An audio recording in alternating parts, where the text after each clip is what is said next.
Sa bayan ng Cotabato, may isang banda na palaging hinahangaan sa plaza at sa kalsada at kahit saan.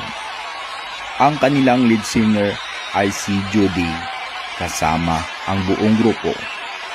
Drummer na si Ilazar, gitarista na si Rex, at bassist na si Carbaquel ay tila ordinaryong musikero. Ang kanilang musika ay kay ganda. Bawat tugtog ay pumupukaw sa damdamin ng mga tao. Maraming fans ang sumusunod sa kanila, kumakanta, sumasayaw, at humahanga sa bawat palabas.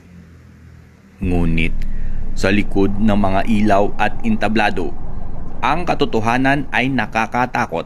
Lahat sila ay aswang, nilalang na gutom sa sariwang laman ng tao.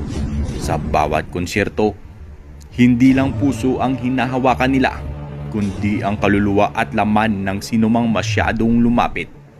Isang gabi sa bayan ng Palasyawan, matapos ang kanilang palabas, napansin ng ilang taga-baryo na may mga fans na wala nang umuwi. Isa-isa, tila hinila sila sa dilim sa tabi ng entablado at sa mga dilim na eskinita. Naririnig ang tunog ng kalansing ng mga buto, halakhak na hindi tao, at ang malutong na tiktik ng mga ngipin na kumakagat sa laman.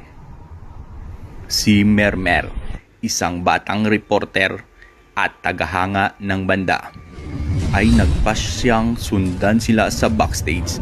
Sa unang tingin, normal ang banda. Gitara, mikropono, ilaw. Pero habang lumalalim ang gabi, nakita niya ang tunay na anyo nila. Itim na mata, matutulis na ngipin, at balat na parang usok at bala sa dilim. Sa bawat tunog ng musika, unti-unti nilang hinihila ang mga tao papalapit sa kanila. Hindi mo kami mahihirapan. Hindi ka pa handa. Bumulong si Judy habang ang buong banda ay nagiging higit pang halimaw sa dilim. Ang kanilang musika ay parang lambat. Bawat nota ay humahakot sa laman at kaluluwa ng mga fans na masyadong naiinganyo sa tunog. Sa susunod na araw, ang bayan ay nagbalik sa normal.